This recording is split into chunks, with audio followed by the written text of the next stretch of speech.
Para el Desarrollo Internacional del Gobierno de Estados Unidos, AID, por un valor de $50 millones aproximadamente al año. No pretendemos que esos préstamos sean restablecidos. Estados Unidos es soberano para otorgar ayuda externa o no al país que desee. Solo queremos señalar que la drástica supresión de esos créditos ha significado contracciones importantes en nuestra balanza de pagos. Al asumir la presidencia, mi país contaba con líneas de crédito a corto plazo de la banca privada norteamericana destinadas al financiamiento de nuestro comercio exterior por cerca de $220 millones. En breve plazo se han suspendido estos créditos y se ha descontado un monto de alrededor de $190 millones, suma que hemos debido pagar al no renovarse las respectivas operaciones. Como la mayor parte de los países de América Latina, Chile, por razones tecnológicas y de otro orden, debe efectuar importantes adquisiciones de bienes de capital en Estados Unidos. En la actualidad, tanto los financiamientos de proveedores como los que ordinariamente otorga el Eximbank para este tipo de operaciones nos han sido también suspendidos, encontrándonos en la anómala situación de tener que adquirir esta clase de bienes con pago anticipado, lo cual presiona extraordinariamente sobre nuestra balanza de pago. Los desembolsos de préstamos contratados por Chile con anterioridad a la iniciación de mi gobierno con agencias del sector público de Estados Unidos y que se encontraban entonces en ejecución, también se han suspendido. En consecuencia, tenemos que continuar la realización de los proyectos correspondientes, efectuando compras al contado en el mercado norteamericano, ya que en plena marcha de la obra es imposible reemplazar la fuente de las importaciones respectivas. Para ello, se había previsto que el financiamiento proviniera de organismos del gobierno norteamericano. Como resultado de acciones dirigidas en contra del comercio del cobre en los países de Europa Occidental, nuestras operaciones de corto plazo con bancos privados de ese continente, basadas fundamentalmente en cobranzas de venta de este metal, se han entorpecido enormemente. Significado la no renovación de líneas de crédito por más de $20 millones, la suspensión de gestiones financieras que estaban a punto de comerciarse por más de $200 millones, y la creación de un clima que impide el manejo normal de nuestras compras en tales países, así como distorsiona agudamente todas nuestras actividades en el campo de la finanza externa. Esta ficha financiera de proyecciones brutales, dadas las características de la economía chilena, se ha traducido en una severa limitación de nuestras posibilidades de abastecimiento de equipos, de repuestos, de insumos, de productos alimenticios, de medicamentos. Todos los chilenos estamos sufriendo las consecuencias de estas medidas, las que proyectan en la vida diaria de cada uno sufrimiento y dolor, y naturalmente también repercuten en la vida política interna.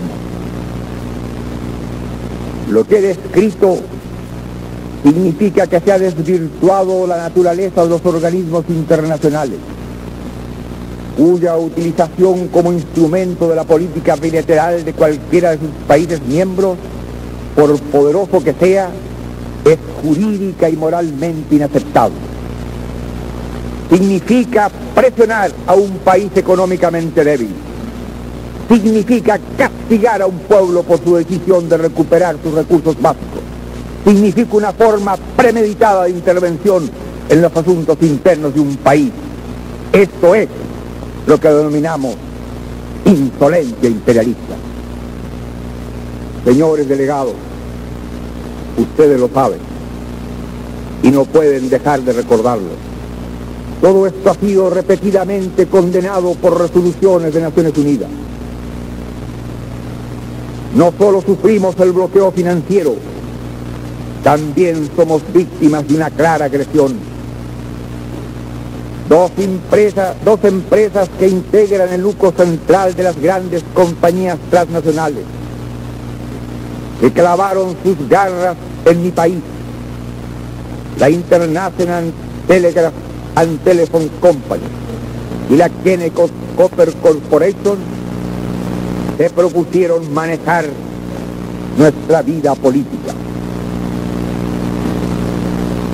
La ITT, gigantesca corporación, cuyo capital es superior al presupuesto nacional de varios países latinoamericanos juntos y superior incluso al de algunos países industrializados, inició desde el momento mismo que triunfó el movimiento popular en la elección de septiembre de 1970, una siniestra acción para impedir que yo ocupara la primera magistratura.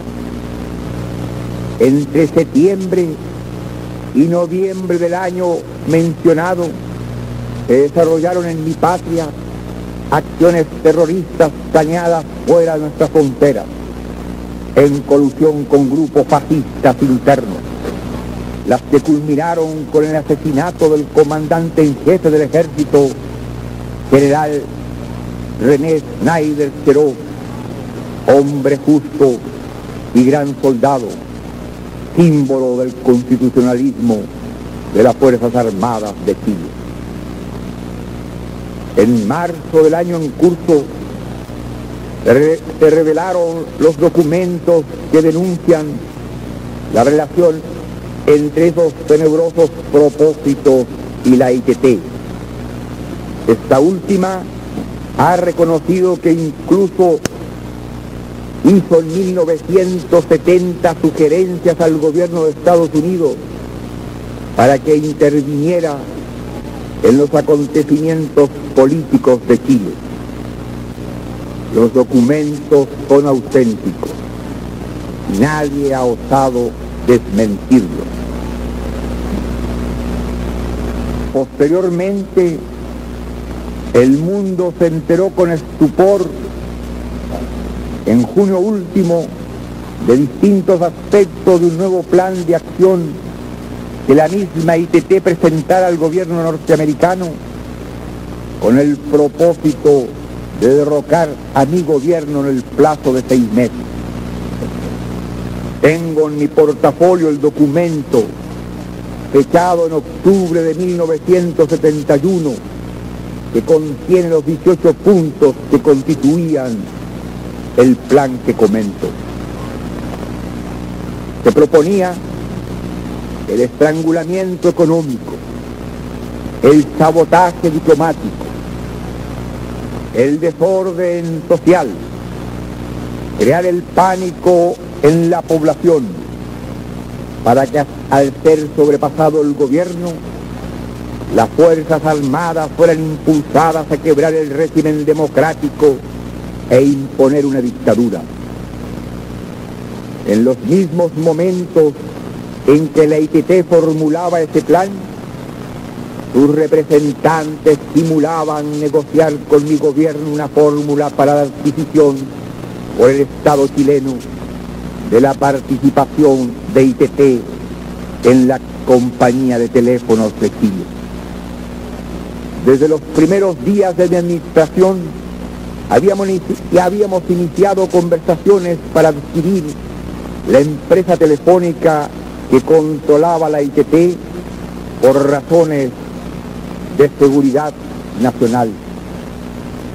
Personalmente, recibí en 2 oportunidades a altos ejecutivos de la empresa, En las discusiones, mi gobierno actuaba de buena fe. La ITT, en cambio, se negaba a aceptar el pago de un precio fijado de acuerdo con una tasación de expertos internacionales. Ponía dificultades para una solución rápida y equitativa, mientras subterráneamente intentaba desencadenar una situación caótica en mi país. La negativa de la ITT a aceptar un acuerdo directo y el conocimiento de sus certeras maniobras nos ha obligado a enviar al Congreso un proyecto de ley de nacionalización. La voluntad del pueblo chileno de defender el régimen democrático y el progreso de su revolución, la lealtad de las Fuerzas Armadas hacia su patria y sus leyes, han hecho fracasar estos siniestros intentos. Señores delegados, yo acuso ante la conciencia del mundo a la ITT de pretender provocar en mi patria la guerra civil, grado máximo de su integración para un país. Esto es lo que nosotros calificamos como intervención imperialista. Chile está ahora ante un peligro cuya solución no depende solamente de la voluntad nacional, sino que de una vasta gama de elementos externos. Me estoy refiriendo a la acción emprendida por la Kenneth Cooper. Nuestra Constitución establece que las disputas originadas por las nacionalizaciones deben ser resueltas por un tribunal que, como todos los de mi país, es independiente y soberano en sus decisiones. La Kennecott aceptó esta jurisdicción y durante un año litigó ante este tribunal. Su apelación fue denegada y entonces decidió utilizar su gran poder para despojarnos de los beneficios de nuestras exportaciones de cobre y presionar contra el gobierno de Chile. Llegó en su osadía hasta demandar en septiembre último el embargo del precio de dichas exportaciones ante los tribunales de Francia, de Holanda y de Suecia. Seguramente lo intentará también en otros países. El fundamento de estas acciones no pueden ser más inaceptables desde cualquier punto de vista jurídico y moral. La Kennecott pretende que tribunales de otras naciones que nada tienen que ver con los problemas o negocios que existan entre el Estado chileno y la compañía Kennecott Cooper decidan que es nulo un acto soberano de nuestro gobierno, realizado en virtud de un mandato de la más alta jerarquía, como es el dado por la Constitución política y refrendado por la unanimidad del pueblo chileno. Esa pretensión toca contra los principios esenciales del derecho internacional, en virtud de los cuales los recursos naturales de un país, sobre todo cuando se trata de aquellos que constituyen su vida, le pertenecen y puede disponerse libremente de ellos. Y apoyándonos en el esfuerzo interno como base del desarrollo económico y social. Aquí, en este foro, se ha aconsejado el cambio de las instituciones y de las estructuras atrasadas, la movilización de los recursos nacionales, naturales y humanos, la redistribución del ingreso, dar prioridad a la educación y a la salud, así como a la atención de los sectores más pobres. Todo esto